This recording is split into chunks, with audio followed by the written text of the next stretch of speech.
Praise the Lord. ദൈവത്തിന് സ്തോത്രം. നമ്മുടെ ക്ലാസ്സിൻ്റെ ഒടുവിലത്തെ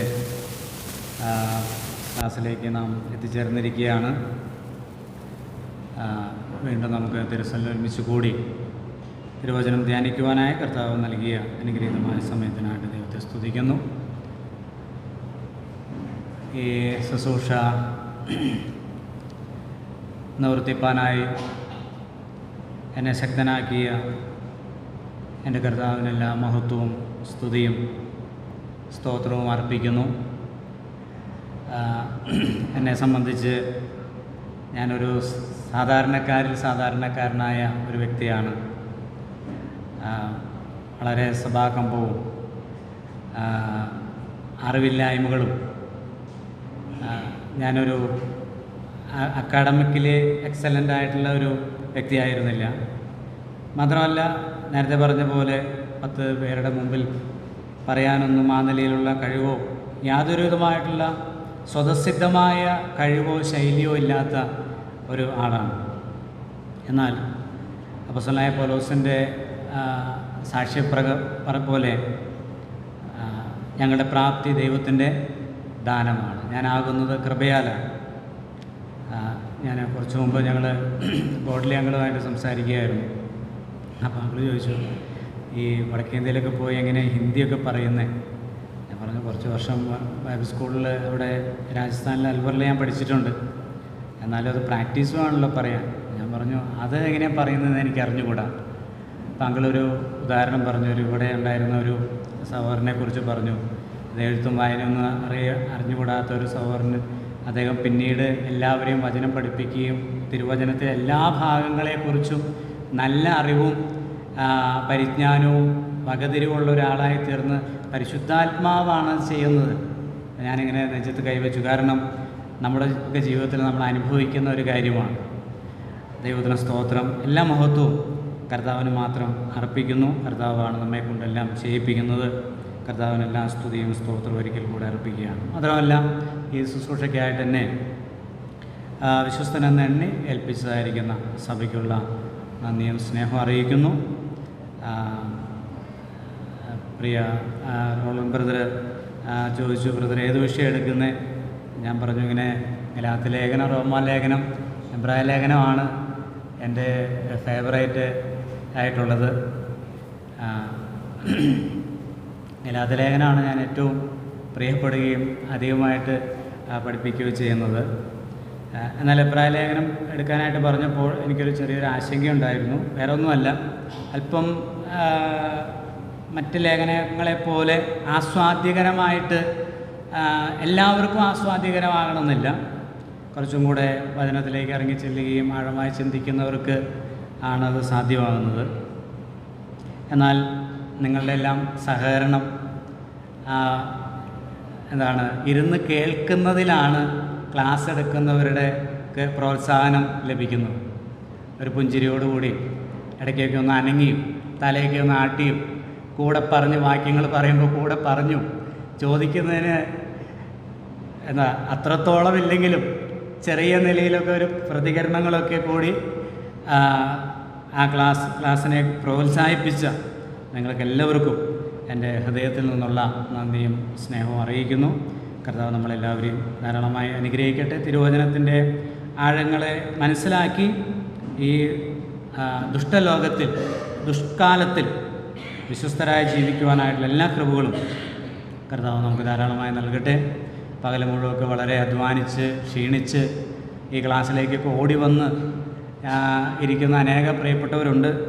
അവരെല്ലാം ഓർത്ത് ഞാൻ ദൈവത്തിന് നന്ദി പറയുന്നു, സ്തോത്രം ചെയ്യുന്നു.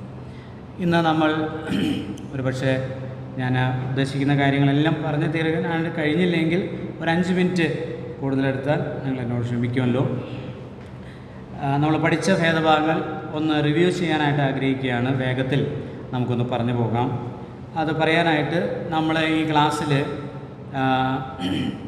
നമ്മുടെ കർത്താവായ യേശുക്രിസ്തുവിൻ്റെ സർവശ്രേഷ്ഠതയാണ് എബ്രായ ലേഖനത്തിലെ പ്രമേയം എന്ന് പറയുന്നത്. 3-ാം അധ്യായത്തിൻ്റെ 1-ാം വാക്യമാണ് കീ വേഴ്സ്, താക്കോൽ വാക്യം എന്ന് പറയുന്നത്. അതുകൊണ്ട് വിശുദ്ധ പറഞ്ഞാട്ടെ, സഹോദരന്മാരെ, സ്വർഗീയ വിളിക്ക് ഓഹരിക്കാരായുള്ളവരെ,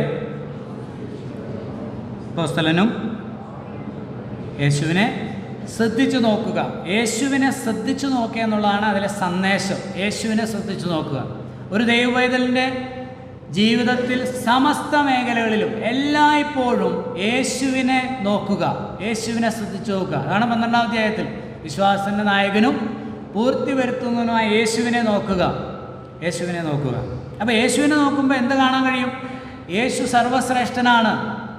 യേശു തൻ്റെ വ്യക്തിത്വത്തിൽ, ഒന്നാം ഭാഗം അതാണ്, യേശു ക്രിസ്തു തൻ്റെ വ്യക്തിത്വത്തിൽ പഴയ നിയമ പ്രവാചകന്മാരെക്കാൾ, ദൂതന്മാരെക്കാൾ, യോശുവയേക്കാൾ, ശബത്തിനേക്കാൾ, മഹാപുരോഹിതന്മാരെക്കാൾ, പഴയ നിയമത്തിലെ എല്ലാ കാര്യങ്ങളെക്കാളും വ്യക്തികളെക്കാളും യേശു ക്രിസ്തു സർവശ്രേഷ്ഠനാണ്. ആ ഭാഗത്ത് 1 മുതൽ 6 വരെയുള്ള അധ്യായങ്ങളിൽ 5 വരെയുള്ള അധ്യായങ്ങളിൽ 4 മുന്നറിയിപ്പുകൾ നമ്മൾ കാണുന്നുണ്ട്. ഒന്നാമത്തെ മുന്നറിയിപ്പ് നമ്മൾ കാണുന്നത് 2-ാം അധ്യായത്തിൻ്റെ 1 മുതൽ 4 വരെയുള്ള വാക്യങ്ങളിലാണ്, അല്ലേ? 2-ാം അധ്യായം 1 മുതൽ 4 വരെ. ഇതാണ്: അതുകൊണ്ട് നാം വല്ലപ്പോഴും ഒഴുകിപ്പോകാതിരിക്കേണ്ടതിന് കേട്ടത് അധികം ശ്രദ്ധയോടെ നോക്കിയാട്ടെ, കേട്ടത് അധികം ശ്രദ്ധയോടെ കരുതിക്കൊള്ളുവാൻ ആവശ്യമാകുന്നു. ദൂതന്മാർ മുഖാന്തരം അരുളി ചെയ്ത വചനം സ്ഥിരമായിരിക്കുകയും ഓരോരോ ലംഘനത്തിനും അനുസരണക്കേടിനും ന്യായമായ പ്രതിഫലം ലഭിക്കുകയും ചെയ്തുവെങ്കിൽ കർത്താവ് താൻ പറഞ്ഞു തുടങ്ങിയതും ദൈവം അത്ഭുതങ്ങളാലും അടയാളങ്ങളാലും വിവിധ വീര്യപ്രവൃത്തികളാലും തൻ്റെ ഇഷ്ടപ്രകാരം പരിശുദ്ധാത്മാവിനെ നൽകിക്കൊണ്ടും സാക്ഷി നിന്നതും കേട്ടവർ നമുക്ക് ഉറപ്പിച്ചു നൽകിയതുമായി ഇത്ര വലിയ രക്ഷ ഗണ്യമാക്കാതെ പോയാൽ എങ്ങനെ തെറ്റിയൊഴിയും? അത് മുന്നറിയിപ്പാണ്. എന്തുകൊണ്ടാണ് മുന്നറിയിപ്പ്? അവിടെ ഒരു താരതമ്യം. ഈ എബ്രായ ലേഖനത്തിൽ നമ്മൾ വായിക്കുമ്പോൾ എല്ലാം നമ്മുടെ മനസ്സിൽ ഓർമ്മ വരണം. താരതമ്യമാണ്, എല്ലാ ഭാഗത്തും താരതമ്യമുണ്ട്. എന്താ താരതമ്യം? ദൂതന്മാർ മുഖാന്തരം അരുളി ചെയ്ത വചനം അനുസരിക്കാത്തവർക്ക് ന്യായമായ പ്രതിഫലം ലഭിച്ചെങ്കിൽ, അനുസരണക്കേടിന് തക്കതായ ശിക്ഷ ലഭിച്ചുവെങ്കിൽ, ദൂതന്മാരെക്കാളും പ്രവാചകന്മാരെക്കാളും ശ്രേഷ്ഠനായ 1 മുതൽ 3 വരെയുള്ള വാക്യങ്ങളിൽ യേശുക്രിസ്തു പ്രവാചകന്മാരെക്കാൾ ശ്രേഷ്ഠനാണ്. പ്രവാചകന്മാർ മുഖാന്തരം ദൈവം പിതാക്കന്മാരോട് എങ്ങനെയാണ് അരുളി ചെയ്തത്? ഭാഗം ഭാഗമായും വിവിധമായും എന്ന് പറഞ്ഞാൽ അല്പാൽപമായി പല സമയങ്ങളിലായി പറഞ്ഞുവെങ്കിൽ, പുത്രൻ മുഖാന്തരം, ഈ അന്ത്യകാലത്ത് പുത്രൻ മുഖാന്തരം അരുളി ചെയ്തു, സമ്പൂർണമായ വെളിപ്പാട് നൽകി. Is the complete revelation of God. അത് സപ്തഗുണങ്ങൾ നമ്മൾ ചിന്തിച്ചു. കർത്താവിൻ്റെ സപ്തഗുണങ്ങൾ, 7 പ്രത്യേക ഗുണങ്ങൾ അതിൻ്റെ 1 മുതൽ 4 വരെയുള്ള വാക്യങ്ങളിൽ. എന്ന് പറഞ്ഞാൽ യേശുക്രിസ്തു പ്രവാചകന്മാരെക്കാൾ ശ്രേഷ്ഠനാണ്. പിന്നീട് നമ്മൾ അതിൻ്റെ 1-ാം അധ്യായത്തിൽ 4 മുതൽ 13 വരെയുള്ള വാക്യങ്ങൾ ദൂതന്മാരെക്കാൾ ശ്രേഷ്ഠനാണെന്നുള്ളതിൻ്റെ 4 കാരണങ്ങൾ ചിന്തിച്ചു. ദൂതന്മാർ സൃഷ്ടികളും ക്രിസ്തു സൃഷ്ടാവുമാണ്. ദൂതന്മാർ ആരാധകരും ക്രിസ്തു അവരുടെ ആരാധ്യനുമാണ്. ദൂതന്മാർ ശുശ്രൂഷകന്മാരും ക്രിസ്തു അവരുടെ യജമാനനാണ്. ദൂതന്മാരെക്കാൾ ശ്രേഷ്ഠമായൊരു നാമം ക്രിസ്തു, അവരെക്കാൾ ശ്രേഷ്ഠമായ നാമത്തിനും അവകാശിയായി തീർന്നു. 4-ാം വാക്യം. അങ്ങനെയുള്ള ക്രിസ്തുവിൻ്റെ വചനങ്ങളെ, ക്രിസ്തു മുഖാന്തരം ഒരുക്കിയ രക്ഷയെ അവഗണിച്ചാൽ, പ്രവാചകന്മാരെക്കാളും ദൂതന്മാരെക്കാളും ശ്രേഷ്ഠനായ ക്രിസ്തുവിനെയോ അവൻ്റെ വചനങ്ങളെയോ അവൻ്റെ രക്ഷയെ അവഗണിച്ചാൽ രക്ഷ പ്രാപിക്കാൻ വേറെ മാർഗം ഇല്ല. ഈ ക്രിസ്തുവിനേക്കാൾ ഇൻഫീരിയറായ, താണവരായ പ്രവാചകന്മാരെയും ദൂതന്മാരെയും അവഗണിച്ചവർക്ക് ശിക്ഷ ലഭിച്ചുവെങ്കിൽ, ക്രിസ്തുവിനെ അവഗണിക്കുന്നവർക്ക് ശിക്ഷ ഉറപ്പാണ്.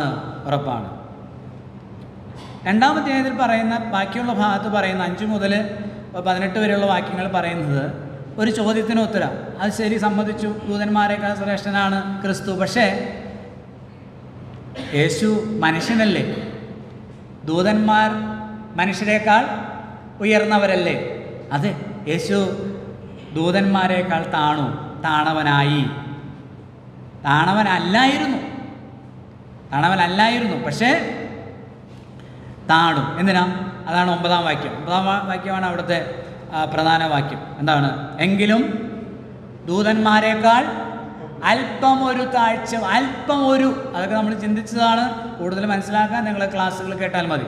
അല്പം ഒരു താഴ്ച വന്നവനായ, അല്പം ഒരു എന്ന് പറഞ്ഞാൽ അല്പസമയത്തേക്ക് താഴ്ച വന്നവനായ യേശു മരണം അനുഭവിച്ചുകൊണ്ട് മരണം ആസ്വദിച്ചുകൊണ്ട് നാം അവനെ തേജസ്സും മഹത്വവും ബഹുമാനവും അണിഞ്ഞവനായി കാണുന്നു. എന്തിനാണ്?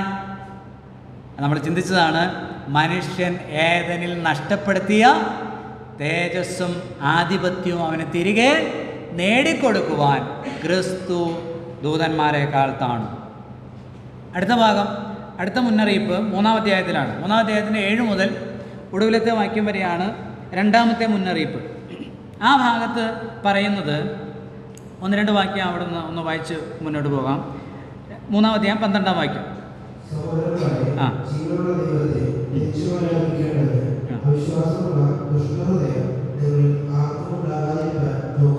16-ാം വാക്യം, 15-ഉം 16-ഉം കൂടെ വായിക്കാൻ പറഞ്ഞു.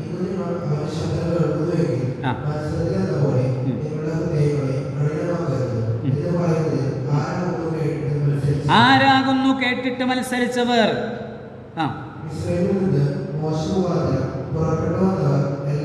3-ാം അധ്യായത്തിൽ മുന്നോട്ട് കൊണ്ടുവരുന്നത്, ലേഖനകർത്താവ് മുന്നോട്ട് കൊണ്ടുവരുന്ന ആരെയാണ്? മോശയാണ്. അപ്പോൾ ഇസ്രായേലർക്ക്, യഹൂദന് ഏറ്റവും പ്രിയപ്പെട്ട പ്രവാചകനാണ് മോശ എന്ന് പറയുന്നത്. മോശ ഞങ്ങൾക്കുണ്ട്, അബ്രഹാം ഞങ്ങൾക്കുണ്ടെന്ന് പറയുന്നത് പോലെ അവർ പറയുന്നതാണ് മോശ ഞങ്ങൾക്കുണ്ട്. മോശയെ തള്ളിക്കളഞ്ഞ്, ന്യായപ്രമാണത്തെ തള്ളിക്കളഞ്ഞ് പോകുന്ന നിങ്ങൾ ശപിക്കപ്പെട്ടവരാണെന്ന് പറയുന്നവരോട് നിങ്ങൾ പറയണം. എന്ത് പറയണം? മോശ മുഖാന്തരം അരുളി ചെയ്ത വചനങ്ങൾ അനുസരിക്കാത്തവർ മരുഭൂമിയിൽ എന്ത് ചെയ്തു? പട്ടുപോയി. അവരുടെ ശവങ്ങൾ മരുഭൂമിയിൽ വീണുപോയി എന്ന് നമ്മൾ വായിക്കുന്നു. അതെന്തുകൊണ്ടാണ്? മോശ മുഖാന്തരം അരുളി ചെയ്ത വചനങ്ങൾ അനുസരിക്കാതിരുന്നത് കൊണ്ട്. എന്നാൽ ഇവിടെ 3-ാം അധ്യായത്തിൽ 1 മുതൽ 6 വരെയുള്ള വാക്യങ്ങളിൽ എന്താ പറയുന്നത്? മോശ ദൈവഭവനത്തിലൊക്കെയും ആരായിരുന്നു? വിശ്വസ്തനായ വിശ്വസ്തനായിരുന്നു. എന്നാൽ യേശുവും വിശ്വസ്തനായിരുന്നു എന്ന് മാത്രമല്ല, ആ ഭവനത്തെ ചമച്ചവനാണ്. ആ ഭവനത്തിൻ്റെ ഉടമസ്ഥനാണ്. 2, മോശ ഭവനത്തിലൊക്കെയും അരുളി ചെയ്യുവാനിരുന്നതിന് സാക്ഷ്യം പറഞ്ഞ ഭൃത്യനായിരുന്നുവെങ്കിൽ യേശുവോ അധികാരിയായ പുത്രനാണ്. അതിൻ്റെ അധികാരിയാണ്. Is the Lord.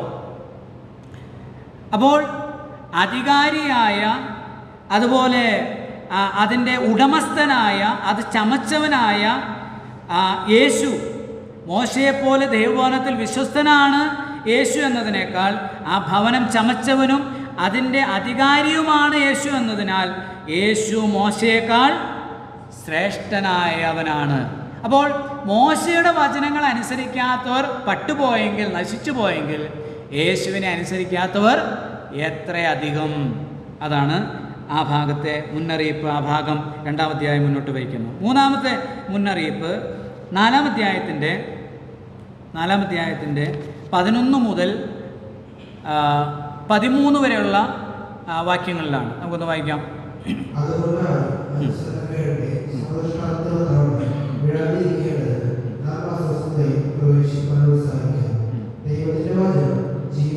ആ വാക്യം മതി, ധാരാളം മതി. അതുകൊണ്ട് ആരും അനുസരണക്കേണ്ട സമദൃഷ്ടാന്തത്തിനൊത്തവണ്ണം വീഴാതിരിക്കേണ്ടതിന് നാം ആ സ്വസ്ഥതയിൽ പ്രവേശിപ്പാൻ ഉത്സാഹിക്കുക. അപ്പോൾ അവിടെ ഒരു മുന്നറിയിപ്പാണ്. എന്താ മുന്നറിയിപ്പ്? 4:1 എന്താ? അവൻ്റെ സ്വസ്ഥതയിൽ പ്രവേശിപ്പാനുള്ള വാഗ്ദത്തം ശേഷിച്ചിരിക്കാൻ. അടുത്ത വാക്ക്, നിങ്ങളിൽ ആർക്കെങ്കിലും അത് ലഭിക്കാതെ പോയെന്ന് വരാതിരിപ്പാൻ നാം സൂക്ഷിക്കുക. അപ്പോൾ ദൈവത്തിൻ്റെ സ്വസ്ഥത ശേഷിക്കുകയാണ്. ഇവിടെ 3 വിധ പ്രത്യേക സ്വസ്ഥതകളെ കുറിച്ച് പറയുന്നുണ്ട്, അല്ലേ? നമ്മൾ ചിന്തിച്ചതാണ്. ഒന്ന്, കനാൻ ദേശമാവുന്ന സ്വസ്ഥത. മിസ്രൈമിൽ നിന്ന് പുറപ്പെട്ടവരിൽ 20 വയസ്സ് മുതൽ മുകളിലേക്കുള്ളവർ കനാൻ ദേശത്ത് പ്രവേശിക്കാതിരുന്നത് എന്തുകൊണ്ടാണ്? അവിശ്വാസം. ഒറ്റ കാരണമേ ഉള്ളൂ. അത് 3-ന്റെ ഒടുവിലത്തെ വാക്യത്തിൽ പറഞ്ഞിട്ടുണ്ട്, 2 വാക്യം. അവിശ്വാസം നിമിത്തം അവർക്ക് പ്രവേശിപ്പാൻ കഴിഞ്ഞില്ല. അപ്പോൾ രാഷ്ട്രപരമായിട്ടുള്ള ഒരു സ്വസ്ഥത തൻ്റെ ജനത്തിന് ദൈവം ഒരുക്കി. പക്ഷേ മിസ്രൈമിൽ നിന്ന് പുറപ്പെട്ടവരിൽ അവിടെ പ്രവേശിക്കാനായിട്ട് സാധിക്കാതെ പോയവരുടെ അയോഗ്യത എന്ന് പറയുന്ന ഒറ്റ കാരണമാണ്. നമ്മൾ പല കാരണങ്ങൾ എടുക്കാറുണ്ട് അല്ലേ? പരസംഗം, പെറുപെറുപ്പ്, വിഗ്രഹാരാധന, അങ്ങനെ പല അഞ്ച് പാപങ്ങളെക്കുറിച്ച് നമ്മൾ 1 കൊരിന്ത്യർ 10-ാം അധ്യായത്തിൽ നമ്മൾ കാണുന്നുണ്ട്. പക്ഷേ ആ പാപങ്ങളിലേക്കൊക്കെ നയിച്ച പാപം എന്ന് പറയുന്നത് ഏതാണ്? അവിശ്വാസമാണ്. അപ്പോൾ അവിശ്വാസം നിമിത്തം അവർക്ക് പ്രവേശിക്കാൻ കഴിഞ്ഞില്ല രാഷ്ട്രം എന്ന നിലയിലുള്ള സ്വസ്ഥതയിലേക്ക്. അപ്പോൾ അതായിരുന്നു ദൈവത്തിൻ്റെ സ്വസ്ഥത എങ്കിൽ ആ രാഷ്ട്രം അവർക്ക് വിഭാഗിച്ച് യോശുവ കൊടുത്തു. അപ്പോൾ യോശുവ അവർക്ക് ആ രാഷ്ട്രം വിഭാഗിച്ച് കൊടുത്തതിന് ശേഷം ദാവീദ് മുഖാന്തരം പിന്നീട് അരുളി ചെയ്യുകയാണ്. അപ്പോൾ അതുകൂടാതെ ഒരു സ്വസ്ഥത കൂടെയുണ്ട്, ശാരീരിക സ്വസ്ഥത. അതിനാണ് ഏത് സ്വസ്ഥത? 7-ാം ദിന സ്വസ്ഥത, ശബത്ത് ദിവസം, 7-ാം ദിവസം എന്ന് പറയുന്ന ശബത്ത് ദിവസം. അപ്പം അതും അവർ ആചരിച്ചു വരുന്നുണ്ട്. ശാരീരിക സ്വസ്ഥതയും അവർ ആചരിച്ചു വരുന്നുണ്ട്. രാഷ്ട്രം എന്ന നിലയിൽ സ്വസ്ഥത അവർക്ക് ലഭിച്ചു. ഇതെല്ലാം ആചരിച്ചും ലഭിച്ചതിന് ശേഷമാണ് നൂറ്റാണ്ടുകൾക്ക് ശേഷം 95-ാം സങ്കീർത്തനത്തിൽ ദാവീദ് പറയുന്നത്, ഇന്ന് നിങ്ങൾ അവൻ്റെ ശബ്ദം കേൾക്കുന്നുവെങ്കിൽ മരീബയിലെ പോലെ മസാനാളിലെ പോലെ നിങ്ങൾ ഹൃദയത്തെ കഠിനമാക്കരുത്. അപ്പം ഇന്ന് എന്ന ഒരു ദിവസം ദൈവം ചെയ്യുന്നുണ്ട്, പിന്നെയും നിർണയിക്കുന്നു, നിശ്ചയിക്കുന്നു. അപ്പോൾ എൻ്റെ സ്വസ്ഥതയിൽ അവർ പ്രവേശിക്കില്ല എന്ന് പറയുന്ന ദൈവത്തിൻ്റെ ഒരു സ്വസ്ഥത അവശേഷിച്ചിരിക്കുന്നു. അതാണ് 9-ാം വാക്യം. ആകയാൽ ദൈവത്തിൻ്റെ ജനത്തിന് ഒരു ശബത്ത് അനുഭവം ശേഷിച്ചിരിക്കുന്നു. അപ്പോൾ അതേതാ സ്വസ്ഥത? ദൈവം തൻ്റെ പ്രവൃത്തികളിൽ നിന്ന് എന്ന പോലെ അവൻ്റെ സ്വസ്ഥത, 10-ാം വാക്യം, അവൻ്റെ സ്വസ്ഥതയിൽ പ്രവേശിച്ചവൻ താനും തൻ്റെ പ്രവൃത്തികളിൽ നിന്ന് നിവർത്തനായി. ദൈവം 6 ദിവസം, എൻ്റെ സ്വസ്ഥത എന്ന് പറയുന്നത് ദൈവം സൃഷ്ടികർമ്മത്തിൽ 6 ദിവസം വേല ചെയ്തു, 7-ാം ദിവസം നിവർത്തനായി, പ്രവൃത്തികളിൽ നിന്ന് നിവർത്തനായി. പിന്നെ എന്തില്ല?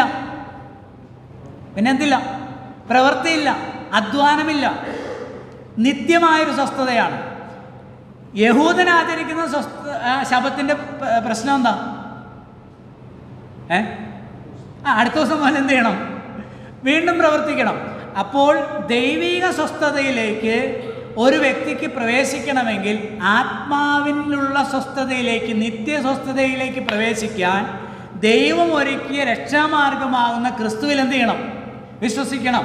അധ്വാനിക്കുന്നവരും ഭാരം ചുമക്കുന്നവരുമായുള്ളവരെ നിങ്ങളെല്ലാവരും എൻ്റെ അടുക്കൽ വരുവിൻ, ഞാൻ നിങ്ങളെ ആശ്വസിപ്പിക്കാം. എൻ്റെ മുഖമേറ്റി എന്നോട് പഠിപ്പിൻ, എന്നാൽ നിങ്ങളുടെ ആത്മാക്കൾക്ക് ആശ്വാസം. സ്വസ്ഥത എന്ന വാക്ക് തന്നെയാണ് റെസ്റ്റ്. അപ്പോൾ ആത്മാക്കൾക്ക് റെസ്റ്റ് കിട്ടണമെങ്കിൽ, ഇപ്പം നമ്മളാരെങ്കിലും ആത്മാവിൻ്റെ കാര്യം ഓർത്ത് അസ്വസ്ഥതപ്പെടുന്നുണ്ടോ? ഉണ്ടോ? സംശയമുള്ളവർ തീർച്ചയായിട്ടും സ്വസ്ഥതയിൽ പ്രവേശിക്കും. അവിടുത്തെ വാക്ക് അതാണ് കേട്ടോ. എബ്രായ ലേഖനത്തിൻ്റെ ഒരു പ്രധാനപ്പെട്ട ഒരു പോയിന്റ് അവിടെ കിടക്കുന്നത്, നിങ്ങളിൽ ആർക്കെങ്കിലും അത് ലഭിക്കാതെ പോയെന്ന് വരാതിരിപ്പാൻ സൂക്ഷിക്കുക. 11-ാം വാക്യത്തിലും അത് തന്നെയാണ്. നിങ്ങളിൽ ആരും 3-ാം അധ്യായത്തിൻ്റെ 12-ാം വാക്യത്തിൽ നിങ്ങളിൽ ആരെങ്കിലും, അല്ലേ, നിങ്ങളിൽ ആർക്കും അങ്ങനെ ഒരു അവിശ്വാസമുള്ള ദുഷ്ടഹൃദയം ഉണ്ടാകാതിരിപ്പാൻ. അപ്പം അങ്ങനെ ഉണ്ടാകാം. ഈ യേശുക്രിസ്തുവിലുള്ള, സർവശ്രേഷ്ഠനായ ക്രിസ്തുവിലുള്ള സമ്പൂർണമായ വിശ്വാസത്താലും ആശ്രയത്താലുമാണ് പാപമോചനവും ആത്മാവിൻ്റെ സമ്പൂർണമായ വിമോചനം, നിത്യനാശത്തിൽ നിന്നുള്ള വീണ്ടെടുപ്പ് എന്നുള്ള ബോധ്യം പ്രാപിക്കേണ്ടതാണ്. അങ്ങനെയുള്ളവർക്ക് അവർ സ്വസ്ഥമായി. എന്തിൽ നിന്ന്? അവിടെ പറഞ്ഞിട്ടുണ്ട്, പ്രവൃത്തികളിൽ നിന്ന് അവരെന്ത് ചെയ്യുന്നില്ല, പിന്നെ പ്രവർത്തിക്കുന്നില്ല. ഈ സ്വസ്ഥത ലഭിക്കാത്തവരാണ് എന്ത് ചെയ്യുന്നത്? പ്രവർത്തിച്ചു കൊണ്ടിരിക്കുന്നത്. ലോകം എന്ന് പറയുന്നത് കർമ്മമാർഗങ്ങൾ, ലോകമതങ്ങളെല്ലാം കർമ്മമാർഗങ്ങളിലാണ് ആശ്രയിക്കുന്നത്, യഹൂദ മതം ഉൾപ്പെടെ. എന്നാൽ ക്രിസ്തുവിൻ്റെ മാർഗം മാത്രമാണ് പറയുന്നത് ദൈവത്തിങ്കിലേക്കും, അത് സ്വർഗത്തിലേക്കും ദൈവത്തിങ്കിലേക്കും ദൈവസാന്നിധ്യത്തിലേക്കും ദൈവപ്രസാദകരമായി ജീവിക്കുന്നതിനും നിൻ്റെ പ്രവൃത്തി ആവശ്യമില്ല. നിൻ്റെ അധ്വാനം ആവശ്യമില്ല. അങ്ങനെ നാം എന്തിലേക്ക് പ്രവേശിച്ചു? ദൈവത്തിൻ്റെ, അതാണ് ആ 10-ാം വാക്യം. ദൈവം താൻ അല്ലേ, എങ്ങനെ ആരംഭിക്കുന്നത്? ഇടയ്ക്ക് അത് മറന്നു പോകും. ദൈവം തൻ്റെ പ്രവൃത്തികളിൽ നിന്നെന്ന പോലെ അവൻ്റെ സ്വസ്ഥതയിൽ പ്രവേശിച്ചവൻ താനും തൻ്റെ പ്രവൃത്തികളിൽ നിന്ന് നിവർത്തനായി. എന്ന് പറഞ്ഞാൽ എന്തായി? ആത്മാവിന് ആശ്വാസം കണ്ടെത്തി, ലഭിച്ചു. ഓ ദൈവത്തിന് സ്തോത്രം. അപ്പോൾ അവിടെ പറയുക, നിങ്ങളിൽ ആർക്കെങ്കിലും യഹൂദ മതത്തിൻ്റെ ആചാരാനുഷ്ഠാനങ്ങൾ വിട്ട് വന്നിട്ട് ക്രിസ്തുവിനെ നോക്കി വന്നിട്ട് സംശയിച്ച് വീണ്ടും കർമ്മം ചെയ്ത് സ്വസ്ഥത നേടാം എന്ന് ചിന്തിക്കുന്നവരാരെങ്കിലും സമ്പൂർണ്ണമായി വിശ്വസിക്കാത്തവരുണ്ടെങ്കിൽ സൂക്ഷിക്കണം, ആ സ്വസ്ഥതയിൽ പ്രവേശിക്കാൻ ഉത്സാഹിക്കുക. എങ്ങനെ ഉത്സാഹിക്കുന്നത്? ഇത്രേ പറഞ്ഞിട്ടുള്ളൂ, വിശ്വസിക്കുക അല്ലേ? 4-ാം അധ്യായത്തിൻ്റെ 2-ാം വാക്യം എങ്ങനെയാണ് പറയുന്നത്? അവരെ പോലെ നാമും ഒരു സത്വർത്തമാനം കേട്ടവരാകുന്നുവെങ്കിലും കേട്ടവർ വിശ്വാസമായി പരിണമിക്കായിക്കൊണ്ട് കേട്ട വചനം അവർക്ക് ഉപകാരമായി വന്നില്ല. വിശ്വസിച്ചവരായ നാമല്ലോ സ്വസ്ഥതയിൽ. അപ്പം എങ്ങനെ സ്വസ്ഥതയിൽ പ്രവേശിക്കാൻ ഉത്സാഹിക്കേണ്ടത്? എങ്ങനെയാണ്? ശരിക്കും വിശ്വസിച്ചില്ലെങ്കിൽ ശരിയായിട്ട് എന്ത് ചെയ്യണം? വിശ്വസിക്കണം. അത്രയേ ഉള്ളൂ. 4-ാമത്തെ മുന്നറിയിപ്പ് 5-ാം അധ്യായത്തിൻ്റെ 11 മുതൽ 6-ാം അധ്യായത്തിൻ്റെ 20-ാമത്തെ വാക്യം വരെയാണ്. ഈ പോർഷൻ 4-ാം അധ്യായത്തിൻ്റെ 14 മുതൽ 7-ാം അധ്യായത്തിൻ്റെ ഒടുവിലത്തെ വാക്യം വരെയാണ്. യേശു ക്രിസ്തു സർവശ്രേഷ്ഠനായ മഹാപുരോഹിതൻ എന്നുള്ളതാണ്, അഹരോനേക്കാൾ ശ്രേഷ്ഠനായ മഹാപുരോഹിതൻ.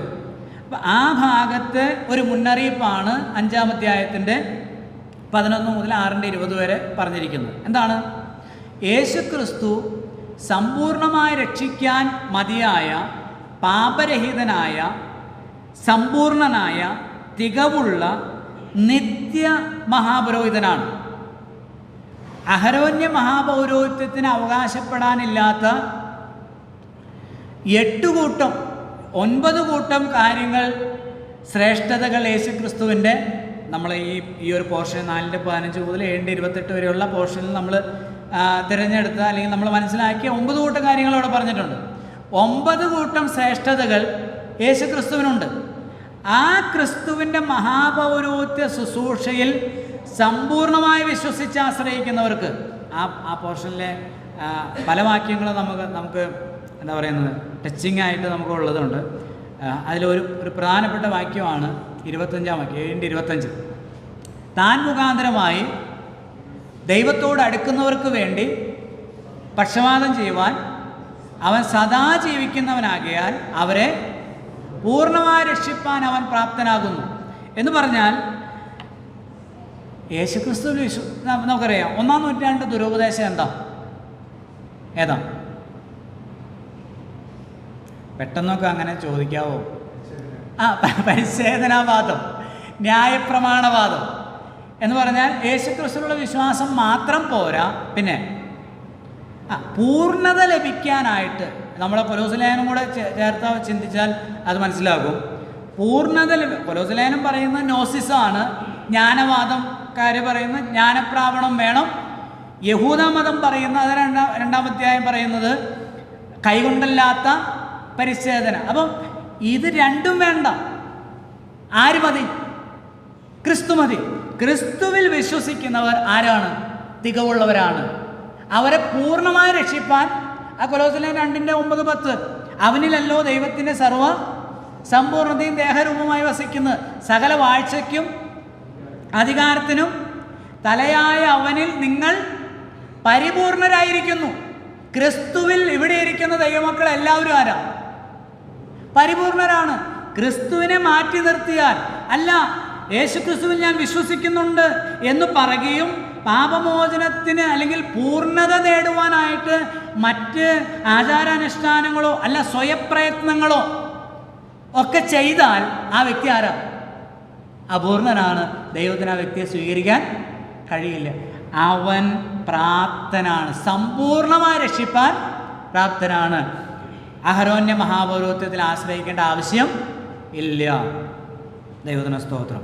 അവിടെ ഈ കാര്യങ്ങൾ മനസ്സിലാക്കിയവർ, അതാണ് 6-ാം അധ്യായത്തിൽ നമ്മൾ ചിന്തിച്ചത്. 6-ാം അധ്യായത്തിൽ എന്താ പറയുക, അല്പം ടഫായിട്ടുള്ള ഒരു ഭാഗമാണ്, നമ്മൾ വിശദീകരിച്ചതാണ്. ഇതെല്ലാം മനസ്സിലാക്കിയ, സ്വർഗീയദാനം ആസ്വദിച്ച, ദൈവത്തിൻ്റെ നല്ല വചനങ്ങൾ സ്വീകരിച്ച, പരിശുദ്ധാത്മാവിൻ്റെ പ്രവർത്തനം അനുഭവിച്ച ആളുകൾ ഇതെല്ലാം മനസ്സിലാക്കിയിട്ട് പിന്മാറിപ്പോയ, വിശ്വസിച്ചിട്ട് പിന്മാറിയതല്ല. 10-ാം അധ്യായത്തിന് 38-ാം വാക്യം അതാണ് പറയുന്നത്. നാമോ നാശത്തിലേക്ക് പിന്മാറുന്നവരുടെ കൂട്ടത്തിലല്ല, പിന്നെ വിശ്വസിച്ച് ജീവരക്ഷ. അപ്പോൾ ഒരു കൂട്ടം ആളുകൾ വന്നു, അതിലൊരു കൂട്ടം ആളുകൾ എന്ത് ചെയ്തു? വിശ്വസിച്ച് ജീവരക്ഷ പ്രാപിച്ചു. ഒരു കൂട്ടം ആളുകൾ എല്ലാം മനസ്സിലാക്കിയിട്ട് എന്ത് ചെയ്തു? പിന്മാറിപ്പോയി. അവർ വിശ്വസിച്ചില്ല. വിശ്വസിച്ചാൽ ആരായി? ദൈവമക്കളായി, നീതിമാന്മാരായി, വിശുദ്ധന്മാരായി, വിശുദ്ധന്മാരുടെ സഹപൗരന്മാരായി, ക്രിസ്തുവിൻ്റെ സഭയുടെ അംഗമായി, അവൻ്റെ ശരീരത്തിൻ്റെ അംഗങ്ങളായി തീരുന്നു. വിശ്വാസം മാത്രമാണ് അതിന് ആധാരമായിരിക്കുന്ന ഒരു കാര്യം. പക്ഷേ ആ വിശ്വാസം എങ്ങനെയാണ് എന്നുള്ളത് നമ്മുടെ ക്ലാസ്സിൽ വിശദീകരിച്ചിട്ടുണ്ട്. ഇനി വിശദീകരിക്കാനായിട്ട് സമയമില്ലല്ലോ. 5-ാമത്തെ മുന്നറിയിപ്പ്, അത് 8-ാം അധ്യായം മുതൽ 10-ാമത്തെ അധ്യായം വരെയുള്ള ഭാഗത്താണ് നമ്മൾ ചിന്തിച്ചത്. അതായത് യേശുക്രിസ്തു തൻ്റെ ശുശ്രൂഷയിൽ ശ്രേഷ്ഠനാണ് എന്നുള്ള 2-ാമത്തെ പ്രധാന ഹെഡിങ്ങിനെ ആസ്പദമാക്കിയാണ് നമ്മൾ ചിന്തിച്ചത്. ആ ഭാഗത്ത് നമ്മൾ പറഞ്ഞത് 9-10 അധ്യായങ്ങൾ നമ്മൾ ചിന്തിക്കുകയുണ്ടായി. 8, 9, 10 അധ്യായങ്ങളിൽ ക്രിസ്തു ആ മഹാപുരോഹിതൻ, അല്ലെങ്കിൽ പഴയ നിയമ മഹാപുരോഹിതന്മാർ ശുശ്രൂഷിച്ചത് എവിടെയാണ്? ലൗകികമായ മന്ദിരത്തിലാണ്. 9-ാം അധ്യായത്തിൻ്റെ ആദ്യ ഭാഗം. 8-ാം അധ്യായത്തിലും പറയുന്നുണ്ട് എന്താ? അവർ സ്വർഗീയത്തിൻ്റെ ദൃഷ്ടാന്തവും നിഴലുമായതിൽ, സ്വർഗീയമായതിലല്ല അവർ ശുശ്രൂഷിക്കുന്നത്. പിന്നെ എവിടെയാ? ഞാൻ നിനക്ക് കാണിച്ചു തന്ന മാതൃക പ്രകാരം തന്നെ ഉണ്ടാക്കുവാൻ സൂക്ഷിക്കുക എന്ന് മോശയോട് ദൈവം പർവ്വതത്തിൽ വെച്ച് പറഞ്ഞു. അപ്പോൾ ദൈവം കാണിച്ചു കൊടുത്ത സ്വർഗീയ മന്ദിരത്തിൻ്റെ ഒരു ദൃഷ്ടാന്തമായി കല്ലും മണ്ണും ഒക്കെ ഉപയോഗിച്ച്, അല്ലെങ്കിൽ ആ ജെറുസലേം ദേവാലയമോ അല്ല പർദ്ദകൾ ഉപയോഗിച്ച് ഉണ്ടാക്കിയ സമാപന കൂടാരത്തിലാണ് അവർ, ലൗകികമായൊരു മന്ദിരത്തിലാണ് അവർ ശുശ്രൂഷിച്ചത്. എന്നാൽ കർത്താവ് 9-ാം അധ്യായത്തിൽ പറഞ്ഞിട്ടുണ്ട്, അവനോ ശ്രേഷ്ഠമേറിയ മന്ദിരത്തിലാണ്, ആ നമ്മുടെ ഭാഷയിൽ പറഞ്ഞ ഒറിജിനലാണ്, സ്വർഗീയ മന്ദിരത്തിലാണ് അവൻ ശുശ്രൂഷ ചെയ്യുന്നത്. എന്ന് മാത്രമല്ല, കർത്താവിൻ്റെ ആ ശുശ്രൂഷയുടെ പ്രത്യേകത നമ്മൾ കണ്ടത് 10-ാം അധ്യായത്തിൽ നമ്മൾ കണ്ടു.